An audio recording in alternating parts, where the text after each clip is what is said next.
Hello my friends from SeaWorld Orlando. Super excited to be here because right behind me is Icebreaker, their newest roller coaster. Time to see what all the hype is about.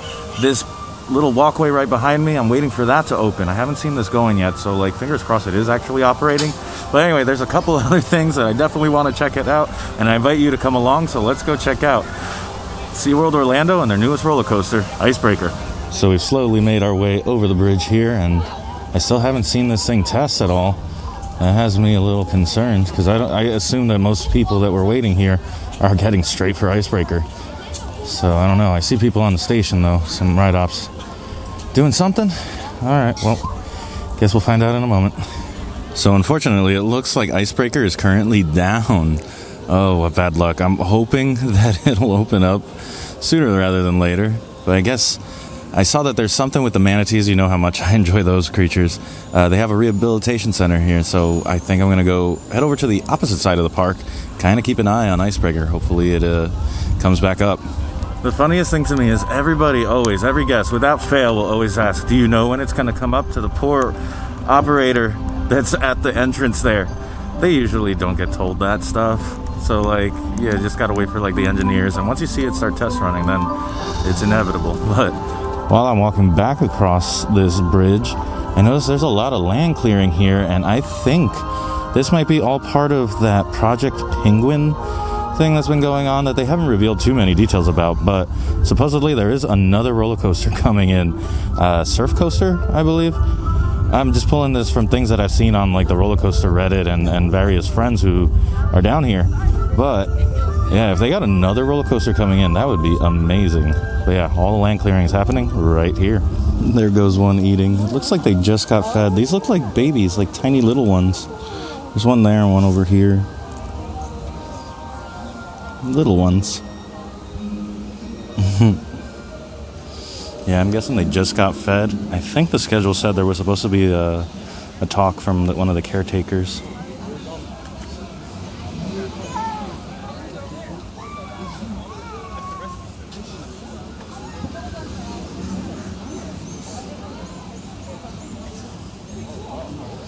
Oh wow, there's like 5 of them all underwater here. I don't know if you can tell.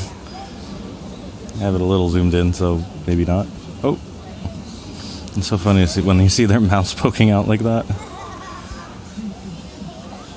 Let's go see if we can find another angle. Actually, no, it looks like they're all here. Them over, and they'll come rushing over, and they'll kind of help us hold the bottle for them. And we do it every 3 hours. 24 hours a day until they get big enough, and then we will slowly wean them off, and then they'll just strictly eat vegetation like they're doing now. So they've been back on exhibit probably for around 2 months now. They're learning how to be a manatee with all the other manatees. You can see the really, really big girl right there. We have Sarah, so she's kind of like a nanny for these guys. So all these little orphans, she kind of teaches them where to go, how to eat, and all that kind of stuff. So she's a really great manatee. She was back in the 90s is when she came. She was an orphan herself, so now she can act as a nanny for all these guys. But these little orphans, they will be released when they're 600 pounds. That's usually like a 3 to 4 year old, and we release them in the winter time. That way they can learn to go to Blue Spring, Crystal River, all the areas they're supposed to go when it's really cold, and then you have to go to those warm spots so that way they can survive the winter. So even though they look like they're really, really big and kind of look like they're chubby, these guys hardly have any body fat at all, which is why they have to stay in water above 68 degrees, or they'll get what's called cold stress. So in the winter, a lot of times they'll get manatees coming in from cold stress, which for you and I is kind of like frostbite and hypothermia. And these guys, as long as they're in here in time, they may get like wounds on their faces and they'll start peeling and stuff.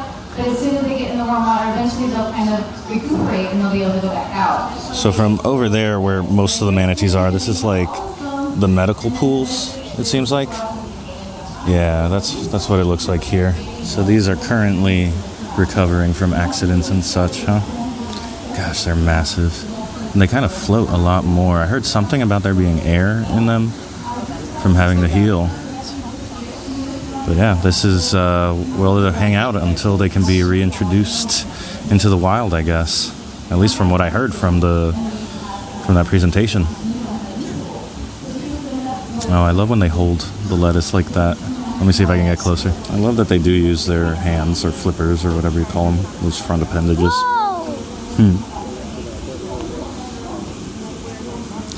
think it's going for another one, maybe? Yeah, it looks like it's going for another one. Yep. See, that one got hit by a boat. I wish I could like do the kayaking and like see the migrations that they do down here in Florida. That's definitely something that someday I'd like to see these guys all in the wild. Now this is a view. You just see mouths and mouths going for it.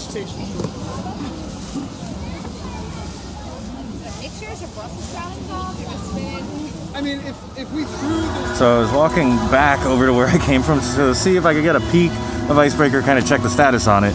And I went by Manta right here and the pretzel loop that's going, and it went by. I think I really should go on this again. This is, I mean, if we have to make comparisons to like Superman Ultimate Flight at Great Adventure, maybe this one's a little better. The pretzel loop for sure hits a little bit differently, and those water interactive moments up at the front there are just so good. So yeah, I'm gonna go ahead and get on this. That's gonna burn a little time, but right now we're just waiting. We're just in a holding pattern. I'm gonna slowly ride all the other roller coasters at this point. Looks like Manta also got a fresh paint job. I saw a couple paint drips there while I was waiting to get some B-roll. But anyway, we're gonna continue on now. Fabulous ride, by the way, I should mention. I am always impressed that even though SeaWorld Orlando doesn't necessarily have the highest coaster count, they're stacked. They're pretty much stacked. They're just missing like a family coaster or something. And I think that's what that surf coaster or Project Penguin thing is supposed to fit into, because there's nothing really in between that the Grover's coaster, the Sesame Land coaster, and then the big ones that they have here. So yeah, they probably need something like that, because I believe Icebreaker initially was intended to be that. And then because of the restraints, they had to bump up the minimum height, which then flat out just made it not a family coaster. Keeping an eye out on Icebreaker over here while I wait for Mako to come around. Is it Mako? Mako? I think it's Mako. To come around so we can grab a little bit of footage. But this is like the same shot everybody gets. I think I hear it though. Yep.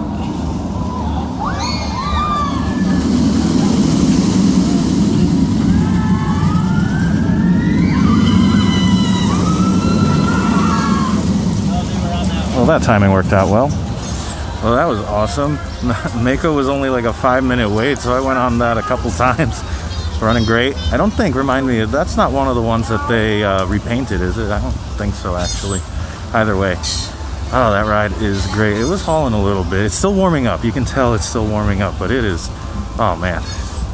So much airtime. I love it. I figure since we were already going to visit the other two coasters, I might as well come visit Kraken and check out this new, like, almost incredible Hulk color-ish green that they repainted this track here. I remember somebody insinuating that meant that maybe the old colors were going to be reserved for that surf cruiser that was coming out. Either way, I dig the green with the dark green supports. Is that a little more Kraken-y? I don't know. I do like that giant Kraken thing that they put up there. Right there. That's pretty cool. Oh, there goes Mako.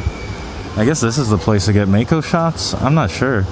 I do have my super zoomy lens on, or in my bag. I could try to get a photo or two. I don't even know where you actually take decent photos of both of them. There they go, both. Should see Mako over here. That's nice. And then Kraken should be making its way over here. Yeah, it has to like go out and back to this area.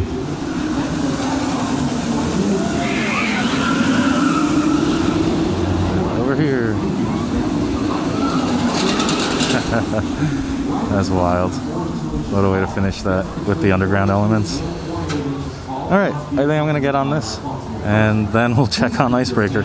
So as much as Kraken was enjoyable, like especially at the very end there after the mid-course brake run, still bummed to see that Icebreaker is not operating right now. Looks like it's still down. So, what are we going to do? I think I'm going to eat something, give it maybe another half hour to an hour, and then maybe I'm going to cut my losses and try to hop on over to Islands of Adventure and get on Velocicoaster. Kind of make up for it. But yeah, what a bummer. So I gave it about an hour, had something to eat over at that Altitude Burger place. Not bad. But I went and asked one of the people that were standing out front of the entrance for Icebreaker if they would take a photo for me in that photo op. And got to talking to him a little bit, and it turns out they're waiting for an engineer, I think, from like the manufacturer, which is Premier Rides. and they have to go. So it's going to be up, but just not in the time frame that I can work with, because I gave this park like half a day hoping that I could get on Icebreaker, get on a few coasters, and then be out. So unfortunately, it looks like I'm going to have to wait a little bit longer to get on Icebreaker, and I feel like I swindled myself by, you know, having this all prepared and planned when the main attraction is down. But you can't plan for those things. You just kind of got to roll with it. And thankfully, I'm in Orlando, and there's a lot of other options. So I think we're gonna have to call it here, guys, unfortunately. So thank you guys so much for watching. I'll see you next time, and I hope you go make your own adventure. Bye.